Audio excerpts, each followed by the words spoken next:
Muito boa noite a todos e a todas. Boa noite. Sejam bem-vindos e bem-vindas. Olha, gostei de ver o hino, né? Passei hoje de tarde o pó tá aí, então conseguiu tirar na rapidez. É nesse desejo o nosso. O nosso desejo é estarmos aqui, ouvir a palavra de Deus. A sua palavra ela é viva e atuante em nossa vida.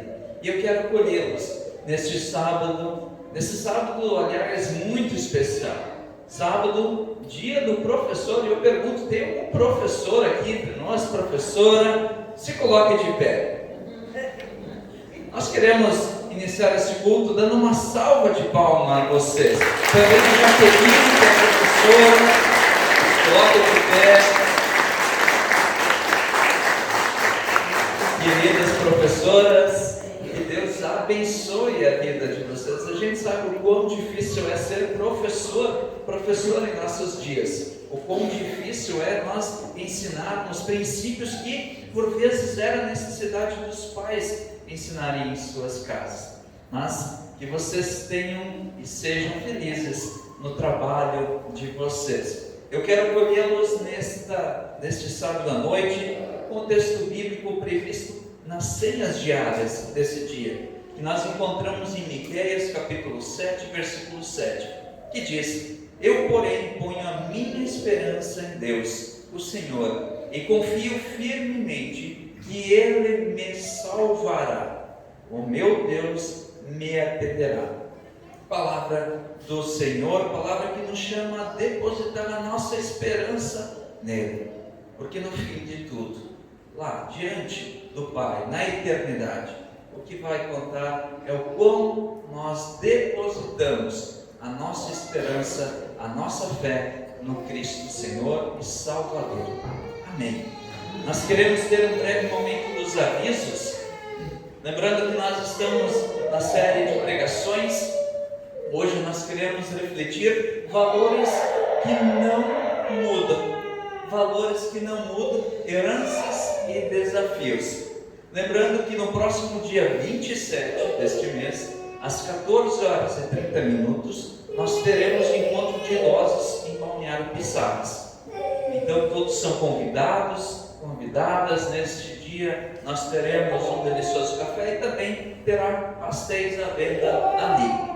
Lembrando também que nós estamos em mais um canal de comunicação, para quem não está acompanhando, né? Luteranos Litoral Norte. Então joga lá no Instagram, você vai poder acompanhar. Se você tem Instagram, se você não tem problema, mas aí mais um canal. E em breve, ainda no máximo no final do próximo mês, nós teremos um site onde também estarão as informações sobre a paróquia. Lembrando que nessa próxima sexta-feira, quinta-feira, mas na sexta-feira, a paróquia, a Lelute, fará 23 anos de caminhada. Isso não é pouco tempo.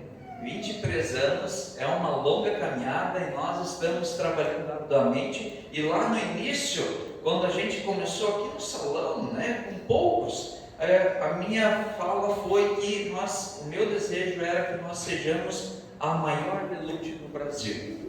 Um pouco cortando, acho que é o frio.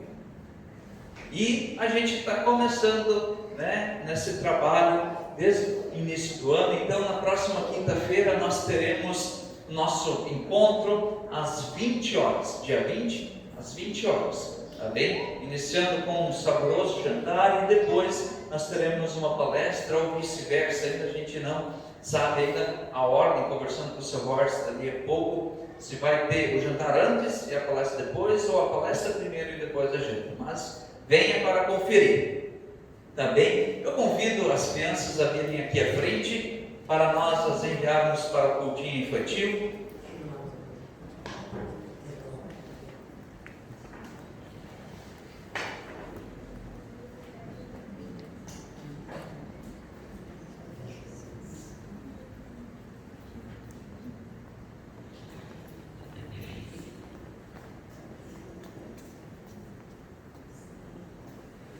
Nós queremos agradecer a Jaqueline, né? Hoje é o dia do professora, e é um dia também que Deus te usa como um instrumento de anunciar o Evangelho a essas crianças. Que Deus continue te abençoando nesse lindo trabalho. Amém? Nós queremos, assim como nós estamos, ter um momento de oração. Querido e amado Deus, nós te glorificamos e enaltecemos o teu santo nome nesse dia. Ó Deus, nós estamos aqui na tua casa para ouvir a tua palavra e nos depositar inteiramente no teu querer. Ó Deus, neste momento em que essas crianças irão para o cultinho infantil, Senhor, acompanhe elas. E assim como esta vela que elas levam, que elas sejam a luz e onde que tu as colocas. Ó Deus, nós confiamos e temos certeza que tu estás conosco neste momento. Tu também irás com essas crianças. Usa também, Senhora Jaqueline, para que ela possa anunciar o teu querer com amor e com zelo a essas crianças. Nós oramos em nome de Jesus. Amém. Enquanto as crianças vão indo ao cultinho infantil, nós queremos entoar o próximo hino em espírito e em verdade.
Convido aqueles que podem se colocar de pé, para juntos nós confessarmos os nossos pecados a Deus.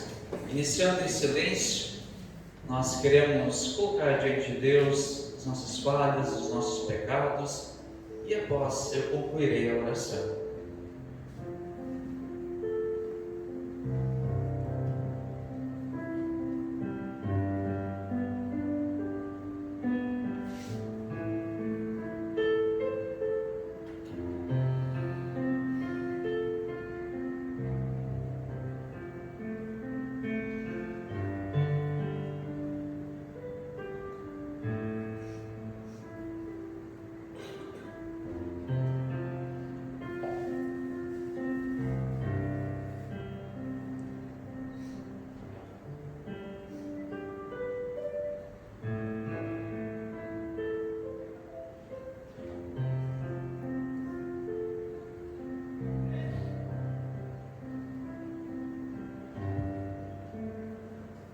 Misericordioso Deus, nós nos colocamos na Tua presença neste fim da tarde, reconhecendo quem nós somos.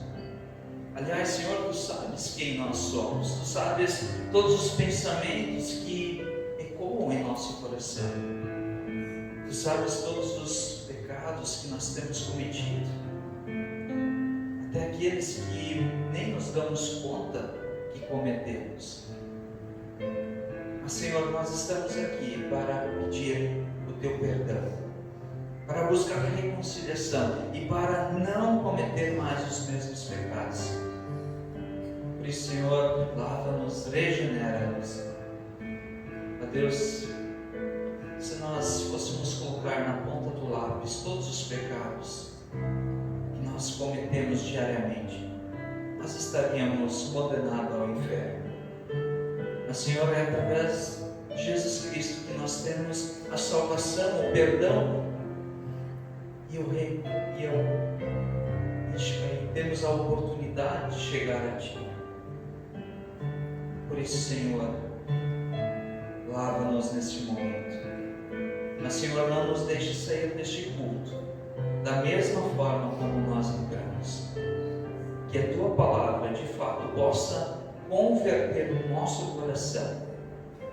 Esse é o nosso desejo, neste momento em que nós colocamos diante do altar toda a nossa vida, todo o nosso ser. Deus, ouve o nosso coração neste momento. Nós oramos em nome de Jesus. Amém. Palavra de graça e de perdão nós ouvimos a partir do profeta Isaías, no capítulo 44, versículo 22, que diz: já perdoe as suas maldades e os seus pecados, eles desaparecerão como desaparece a cerração quando voltares a mim, pois eu sou o Senhor. Todas as vezes que nós nos voltamos a Deus, todas as vezes com o coração contrito, arrependido, nós nos colocamos diante de Deus, Ele é fiel e justo para nos perdoar.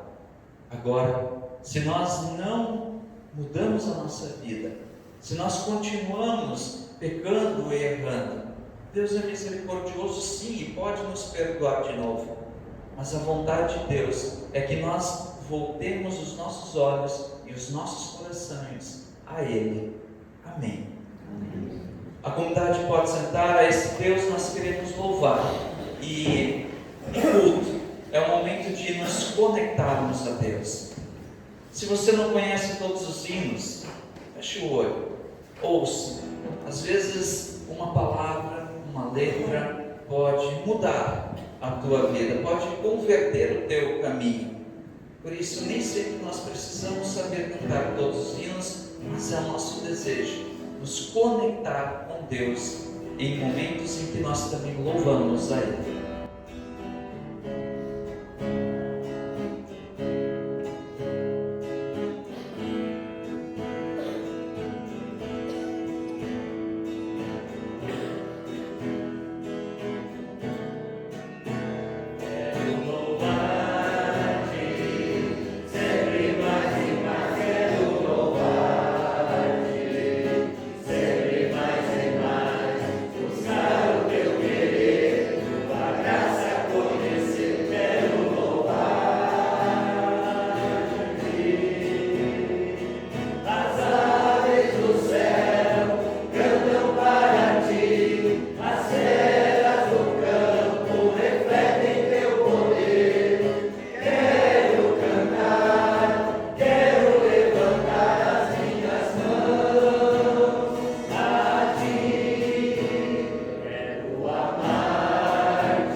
ser um momento de oração.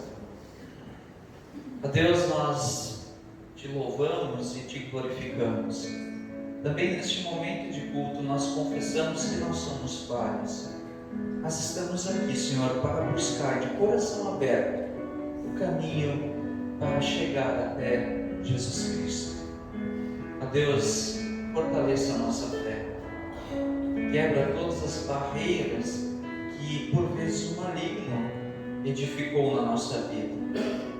Deus, quebra através do Espírito Santo todas as muralhas do ódio, todas as muralhas da indiferença, todas as muralhas da prepotência, da soberba. Ó Deus, quebra neste momento e que a tua palavra encontre solo fértil para que ali possa germinar e crescer. Ó Deus, habite entre nós e através do teu Santo Espírito mova-nos mais perto de ti. Esse é o nosso desejo em nome de Jesus. Amém.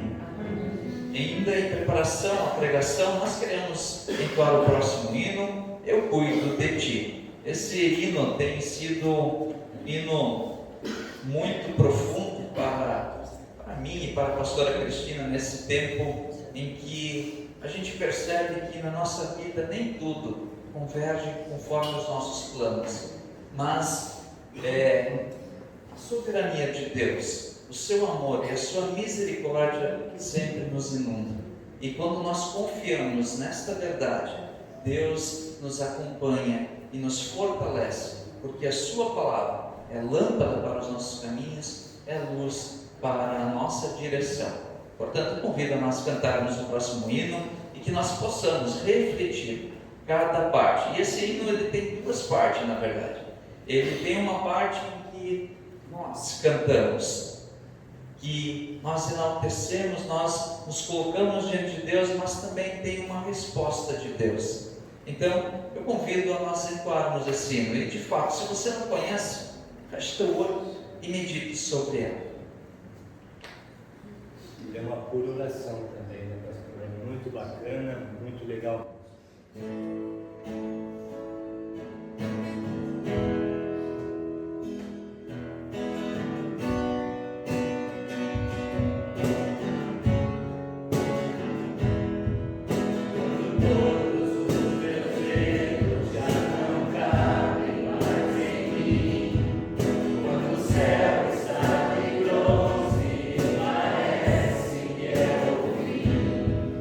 Quando o vento está nervoso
bem assim, né? Portanto, nós estamos num mês muito especial, mês de outubro, tempo que nós enaltecemos tudo aquilo que Deus fez através de um homem chamado Martim Lutero. Assim como nós acabamos de ouvir, Deus cuida de nós, Deus cuida do ser humano, e em nenhum momento Deus se afasta da sua criação. Creia você nisso ou não, Deus está do teu lado nos momentos bons e também nos momentos de adversidade. E quando nós olhamos para o agir de Deus, esse amor derramado a nós no decorrer da história, nós vamos perceber que esse amor é exigente, não é um amor qualquer. O amor de Deus por nós não é qualquer amor. É um amor que nos ensina, que nos corrige, que nos aponta o caminho. É um amor que de fato transforma realidades. E hoje, de uma forma muito especial, eu convido a você a abrir a sua Bíblia, quem trouxe, em Atos dos Apóstolos. E nós queremos, eu vou citar inúmeras vezes o livro de Atos dos Apóstolos, porque o tema da reflexão de hoje é valores que não mudam. Valores que não mudam. Nós sabemos que alguns valores de fato não mudam. Podem passar séculos, milênios, e há valores que permanecerão. Mas em dado momento o ser humano consegue fazer uma bagunça. Na história da humanidade é assim. Quando tudo vai bem, daqui a pouco o ser humano consegue fazer uma bagunça e é necessário ter o que nós chamamos de reforma. E o que significa reforma? Traduzido de uma forma bem prática, reforma é voltar à forma original, é reformar, é trazer aquilo que estava de uma forma novamente para esta, trazer para a forma original. Então, quando nós olhamos para também a igreja, nós compreendemos que o tempo da reforma, no século XVI, foi essa tentativa, foi demonstrar e trazer e fazer uma reforma, trazer para o original. Mas o que significa voltar para o princípio? Será que nós hoje, no nosso dia, nós temos uma igreja tal qual a igreja dos apóstolos, lá em Atos dos Apóstolos? Será que o jeito que nós celebramos culto é o jeito que se aproxima às igrejas primitivas? Você já parou para pensar? Será que o nosso jeito de celebrar o culto, será que o nosso jeito de viver se assemelha ao jeito que os primeiros cristãos, na primeira hora do cristianismo, viveram? E eu quero chamar a atenção neste culto para esse princípio, para nós compreendermos um modelo, talvez humanamente falando, se for possível, a partir do livro de Atos dos Apóstolos, um modelo que a igreja tinha lá no princípio, e que no transcorrer da humanidade aconteceu um pouco de tudo, aconteceu muitas bagunças. Lembrando que Jesus Cristo, ele veio para reconduzir a caminhada do seu povo. Aliás, como eu disse antes, o desejo de Deus é que nós voltemos constantemente o nosso coração a Ele. E como eu já falei, Deus não se cansa nessa tarefa árdua de nos trazer para próximo dele. E quando nós olhamos lá depois da queda, em Gênesis 3, nós vamos perceber uma luta constante de Deus buscando resgatar continuamente o ser humano perdido. Então Deus, de uma forma muito pedagógica, dá ao ser humano mandamentos, leis, para que o ser humano pudesse compreender ou seguir alguns princípios. Êxodo 20, versículo 1 a 17 diz isso. Mas com o tempo era necessário algo a mais. E aí, Levíticos capítulo 4, nós vemos o início dos sacrifícios. Talvez aqui, eu quero abrir um parênteses, isso é muito pessoal meu, mas os sacrifícios talvez seriam uma forma de tentar amolecer o coração do homem, para levar, porque você tinha que levar um animal para ser sacrificado, um animal sem mancha, ou seja, um animal extremamente puro, para você transferir o teu pecado a ele. Mas isso também não bastou, e Deus novamente chama o povo, chama os seus, através dos profetas. E os profetas são mortos, são expulsos, são constantemente sofrem, porque esse era o desejo também de Deus, que o povo se voltasse de fato ao coração a Deus. E assim foi com Isaías, Jeremias, Ezequiel, Daniel e todos os profetas. Contudo, Deus, sabendo das nossas limitações, Deus, sabendo quem nós somos, envia o seu Filho, Jesus Cristo, para nos mostrar quem de fato, e qual o caminho que de fato eu e você deveríamos seguir. E aí, Ele não nos deixa sós. Mesmo Jesus Cristo vindo a nós, os seus ensinamentos com o tempo seriam perdidos. E Ele promete um auxiliador, o Espírito Santo. Então, em Atos capítulo 2, versículo 10, nós vemos primeiramente a igreja iniciando. Uma igreja que inicia humildemente, uma igreja que começa pequena, uma igreja que começa anunciando os grandes feitos de Deus por nós, através da ação de Jesus Cristo. E ali, mais especificamente em Pentecostes, começa a surgir um modelo de igreja. E eu quero refletir esse modelo. Em Atos capítulo 2, versículo 42, lá diz o seguinte: e todos continuavam firmes. Isso é logo após Pentecostes. E todos continuavam firmes, seguindo os ensinamentos dos apóstolos, vivendo em amor cristão, partindo pão juntos e fazendo orações. E o versículo termina: louvam a Deus por tudo e eram estimados por todos, ou seja, eram muito bem vistos. E a cada dia o Senhor juntava ao grupo pessoas que iam sendo salvas. Esse é o modelo da primeira igreja. O primeiro modelo de igreja é o quê? Eles permaneciam firmes nos ensinamentos dos apóstolos. Ficavam firmes naquilo que aqueles homens que viveram com Jesus transmitiam. Viviam firmes naquilo que outra hora era anunciado. Viviam em amor cristão.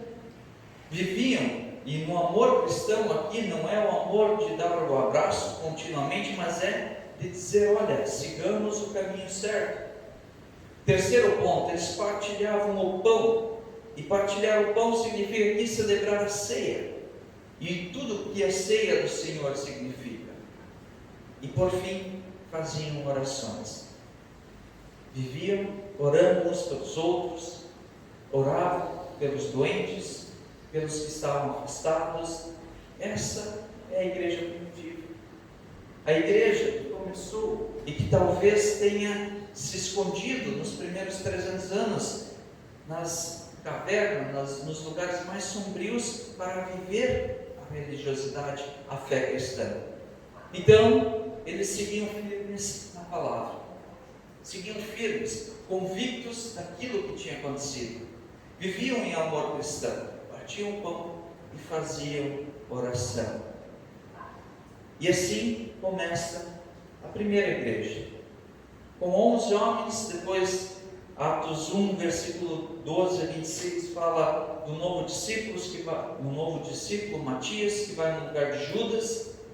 E essa pequena igreja começa a fazer um barulho gigantesco, começa a fazer um alvoroço gigante. E vocês sabem por quê? Por que essa igreja fazia um barulho tão grande? Porque eles eram imparáveis.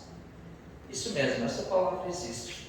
eles eram imparáveis, eles tinham uma convicção, e eles precisavam anunciar tudo aquilo que eles tinham visto, vivido e experimentado.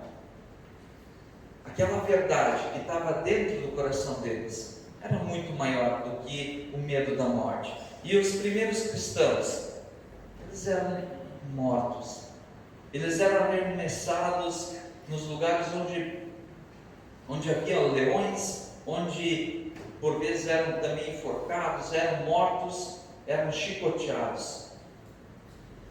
Eles não tinham receio, porque aquilo que eles viram, aquilo que eles ouviram, aquilo que eles experimentaram era muito grande. E isso não cabia dentro do coração deles. Eles viviam o cristianismo com força, nessa certeza. E cada gota de sangue que caía no chão, era como se caísse uma semente do Evangelho. Talvez hoje nós vivemos um tempo em que o cristão ele vive muitas vezes de aparência, de boca para fora. Até que ponto nós teríamos coragem de viver assim como os primeiros cristãos? Mas também, logo no primeiro princípio, no primeiro capítulo da vida do cristão, houve problemas, houve conflitos dentro da igreja. Prova disso é quando a gente olha para as cartas, aliás, de Paulo. Elas transmitem isso. Paulo ele começa a escrever cartas porque o povo estava vivendo e criando igrejas, por vezes, que tinham muitos conflitos. E quando a gente olha lá para a primeira carta de Coríntios, capítulo 13, versículo 4, nós vemos um conflito.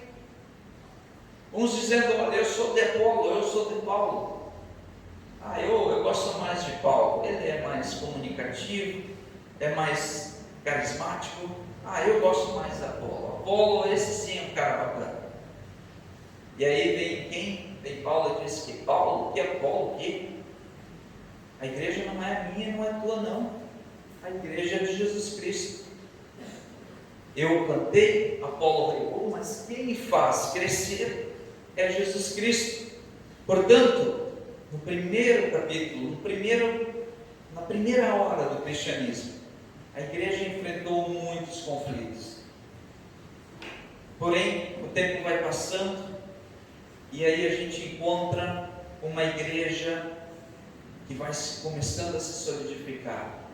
E eu quero chamar aqui alguns pontos bons da igreja.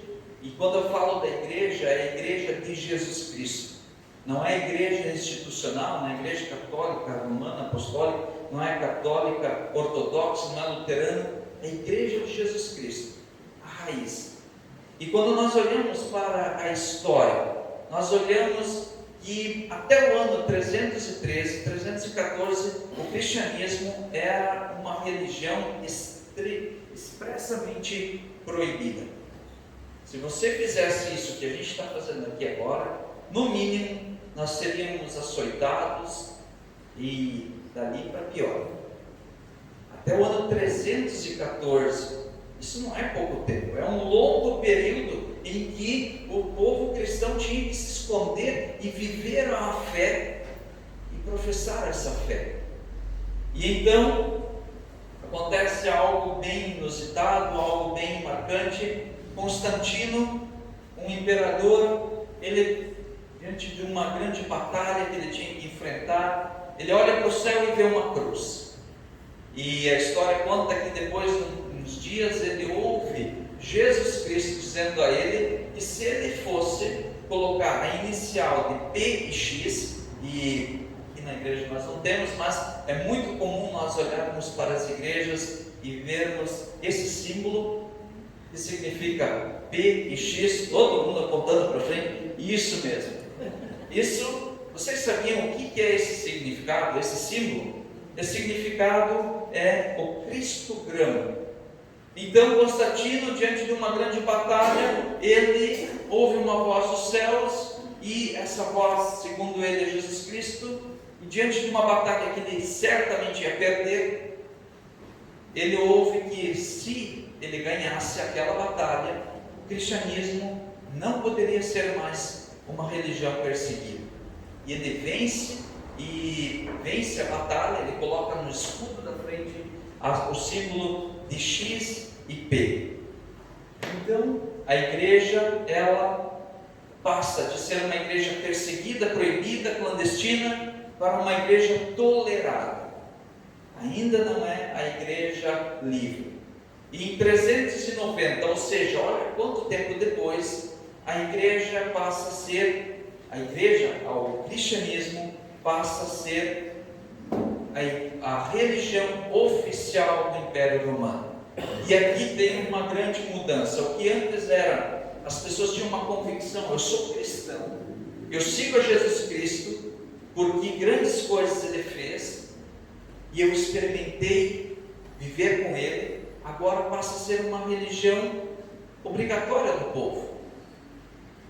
E aqui começa a ter um pouquinho de virada, uma guinada no curso da história. Claro, que bom, o cristianismo, o cristão não era mais perseguido a partir de 390 depois de Cristo.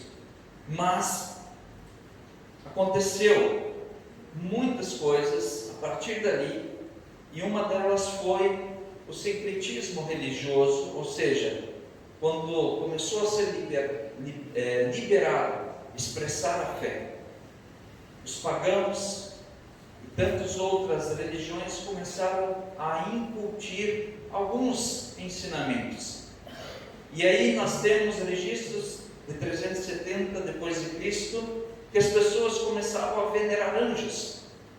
E aqui eu não estou falando de orar, pedindo proteção a Deus através de anjos. Aqui as pessoas, elas veneravam anjos, porque também o paganismo tinha anjos. Elas veneravam anjos muito mais do que veneravam a Jesus Cristo. Em 573, Gregório I estabeleceu a teologia do purgatório, e sábado passado nós refletimos muito sobre o que é o purgatório, e trocando em miúdos, entre o céu e o inferno haveria um espaço chamado de purgatório, e traduzido, purgatório é espaço de purificação. E a partir dali a gente começa a observar que a igreja de Jesus Cristo começa a degringolar. Em 607 também, a missa passa de ser a missa na língua do povo, o culto na língua do povo, em língua latina.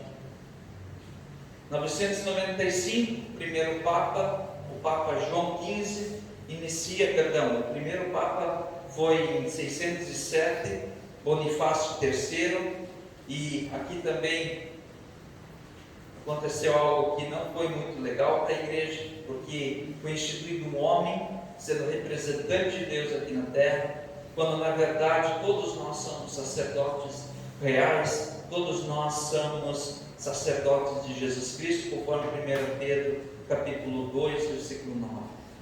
995, o Papa João XV inicia a prática da canonização dos santos. E agora os cristãos tinham mais alguém para interceder ou para se conduzir, para ser elevado às orações até Deus. Ou seja, a igreja que iniciou, eu não estou aqui dizendo que isso foi bom ou se foi ruim, é a história que diz. E em 1050 houve uma ruptura dentro da igreja, trazendo a igreja católica ortodoxa, que nós temos até hoje, e trazendo a igreja católica apostólica romana, que nós também temos até hoje. Ou seja, uma igreja que iniciou lá de forma muito simples, com pessoas convictas da sua fé, com pessoas que tinham certeza que queriam seguir a Jesus Cristo, que viviam amor em comunhão, que partilhavam do pão entre si, que viviam em oração. Agora estão cheias de ritos, tradições, e muitas dessas tradições são e eram meramente criação humana. E a partir de 1500 então surge um monge chamado Martinho Lutero, E a partir dali ele começa a redescobrir, ou ele descobre que aquilo que muitas vezes ali estava sendo anunciado, pregado, não era bem assim. Tinha algo muito errado acontecendo. E a partir do Salmo 32, versículo 1, Lutero compreende que não é pela minha justiça que Deus me aceita, mas é porque Ele é justo. E a partir dali ele compreende Romanos 1, versículo 17, que diz: o justo viverá pela fé. Lutero chega a escrever que o pecado só pode estar em dois lugares. Porque no tempo de Lutero viveu nesse período em que a igreja era detentora da absolvição, do perdão dos pecados. Então você só podia ser absolvido diante de um padre, diante de alguém da igreja. Quando na verdade, quando a gente olha lá para o texto de 1 João, capítulo 1, versículo 2, diz que quando nós confessamos os nossos pecados, Deus é fiel e justo para nos perdoar. Ou seja, nós não precisamos de intermediários. Nós temos acesso direto com Deus através de Jesus Cristo. Então Lutero ele escreve que o pecado, todo esse peso, essa dor, só pode estar em dois lugares. Um, no nosso pescoço, pendurado no nosso pescoço, ou na cruz. Se o pecado estiver pendurado sobre o nosso pescoço, nós estaremos perdidos. Mas se estiver sobre a cruz, nós estaremos livres e nós estaremos salvos. Então, eu chego agora, calma que a pregação ainda tem 2 horas pela frente, porque agora eu cheguei no ponto que eu queria chegar, que diz que nós encontramos, portanto, os valores que não podem ser perdidos em nossos dias. E acredite você ou não, muitas vezes nós deixamos esses valores de lado. E o primeiro valor que Lutero fixou, e Lutero, quando ele fixa 4 pilares, ele não escreve continuamente, mas a gente lê os 4 pilares em toda a obra dele. Mas o primeiro ponto que Lutero ele frisa, ele diz: olha, não pode ser negociado, esse valor não pode ser relativizado, é a Escritura. É somente na Escritura que nós podemos nos fixar.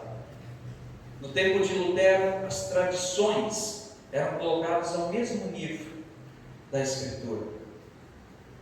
E havia muita tradição ali, havia muita coisa ali que era invenção humana. As Sagradas Escrituras é o centro, é aqui.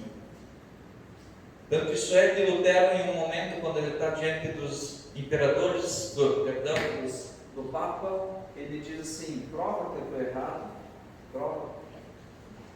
prova que eu estou errado. Até o microfone está bravo comigo. Prova que eu estou errado, que eu retiro o que eu disse, mas prova com base nas Sagradas Escrituras. Segundo ponto, somente Cristo, não há outro que nos leve até Deus. João capítulo 14, versículo 6 diz: não há outro, Jesus Cristo é o caminho, a verdade e a vida. Não há outro caminho, é somente através dele, é somente Cristo que pode te salvar e me salvar. E aquilo que eu falei no início deste culto, onde nós depositamos a nossa esperança, a nossa fé? Porque lá no final, quando nós estivermos diante de Deus, é isso que vai contar. Não é quantas obras você fez, não é tudo aquilo que você fez, mas é a fé que você teve. E essa fé, sim, ela transforma na nossa vida a prática em boas obras. É a fé que nos salva.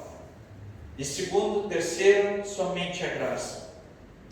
O cristianismo é a única religião, mundialmente falando, que nós recebemos alguma coisa antes do tempo e sem merecer. Todas as outras religiões, você precisa fazer alguma coisa para merecer.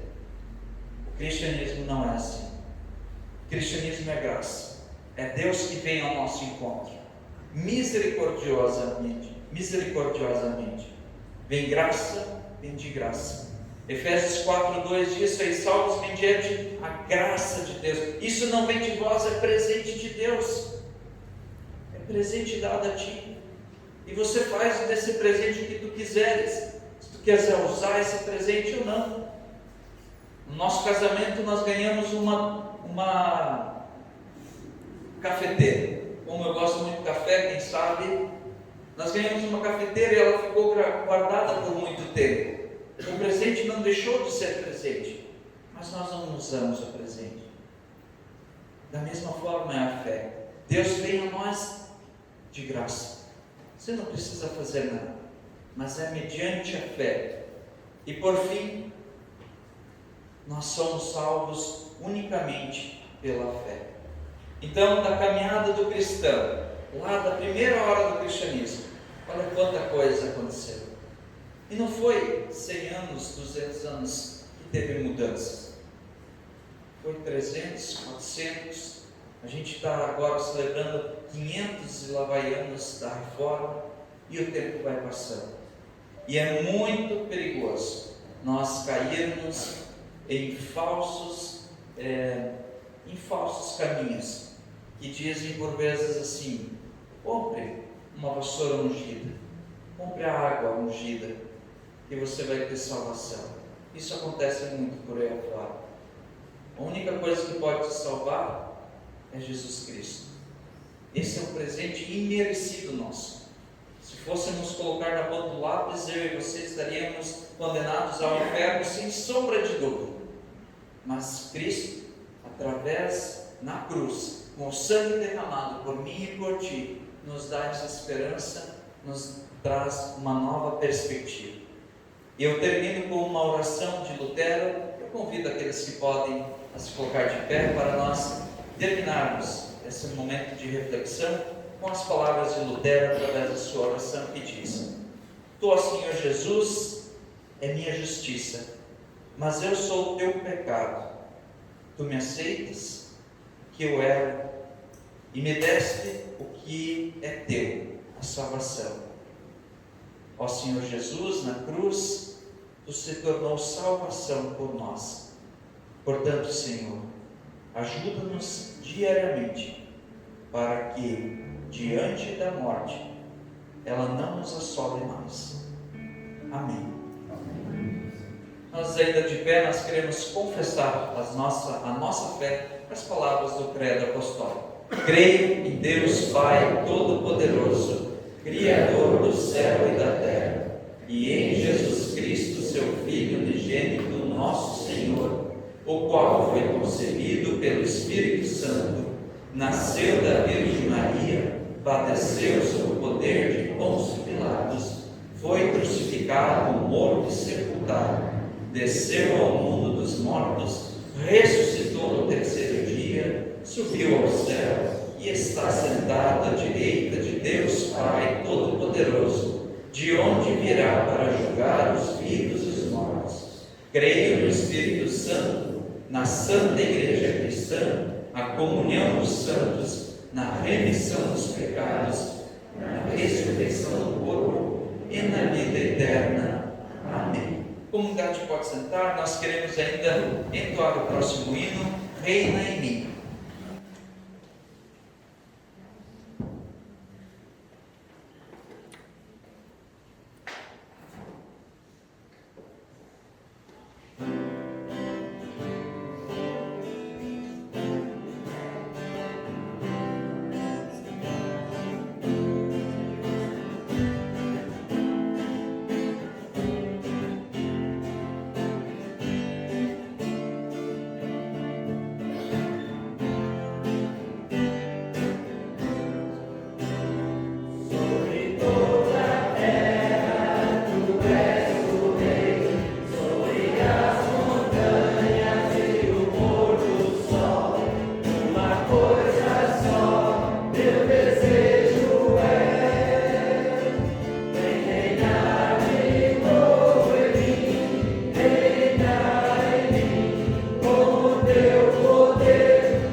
reinar em nós, Senhor.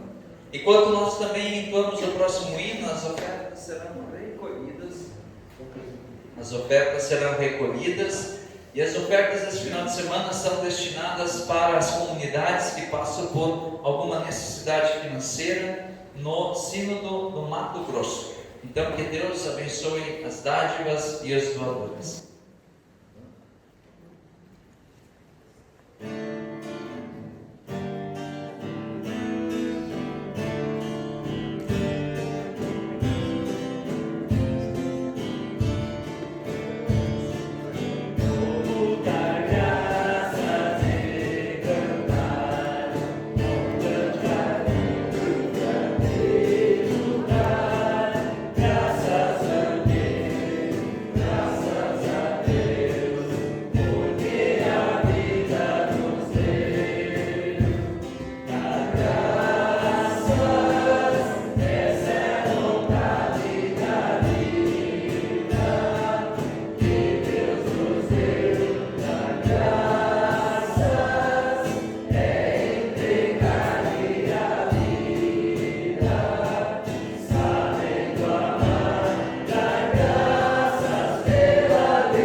Convido a comunidade, quem puder, a se colocar de pé para nós termos um momento de oração.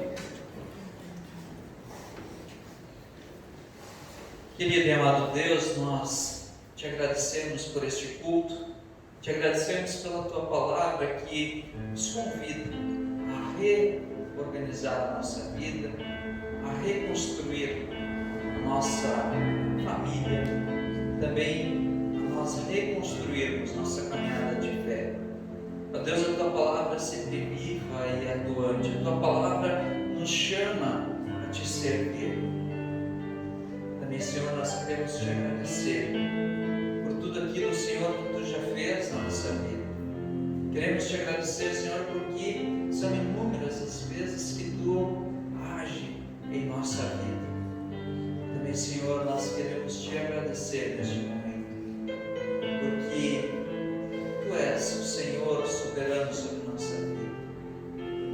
Deus, em ti depositamos a nossa vida. Também, Senhor, neste momento nós queremos te entregar as pessoas que estão necessitando de cuidado. Deus, cuide da pastora Cristina e também da Cristina, dessa comunidade. Deus, nós colocamos elas em tuas mãos. Também, Senhor, neste momento nós queremos orar por todos aqueles que perderam o rumo. Ó Deus, que tu possas intervir através de pessoas, através de circunstâncias, que tu possas, Senhor, colher mais e mais para a tua igreja. Ó Deus, nós te agradecemos porque nós temos esse privilégio de olhar para as Sagradas Escrituras e fortalecer a nossa fé unicamente, exclusivamente nela. Também, Senhor, nós te agradecemos pela tua vinda através de Jesus Cristo, que na cruz nos trouxe perdão e salvação. Nós te agradecemos, Senhor, porque tu vens a nós de graça, tu vens a nós sem cobrar nada e sem nós merecermos coisa alguma. Deus, nós te agradecemos porque tu nos deste a fé, e essa fé nos faz ir ao encontro do próximo, agir corretamente, viver em honestidade e santidade. Por isso, Senhor, nós temos muito a te agradecer, mas também, Senhor, nós queremos colocar em tuas mãos todas as circunstâncias e todos os nossos problemas. Que tu possas, Senhor, cuidar. Estenda a tua mão sobre nós neste momento, quando nós juntos entoamos a oração que o teu Filho nos ensinou. Pai nosso que estás no céu, santificado seja o teu nome. Venha o teu reino, seja feita a tua vontade, assim na terra como no céu. O pão nosso de cada dia nos dá hoje, e perdoa-nos as nossas dívidas, assim como nós também perdoamos aos nossos devedores. E não nos deixes cair em tentação, mas livra-nos do mal, pois teu é o reino, o poder e a glória para sempre. Amém. Que o Senhor te abençoe e te guarde, que o Senhor faça resplandecer o seu rosto sobre ti, que tenha misericórdia de ti. Abençoa-te, o Deus que é Pai, Filho e Espírito Santo. Amém. Ainda de pé, nós queremos entoar o último hino, também com um hino de cuidado e de bênção.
Abençoado sábado ainda, um abençoado domingo, e temos o cafezinho ali ao lado.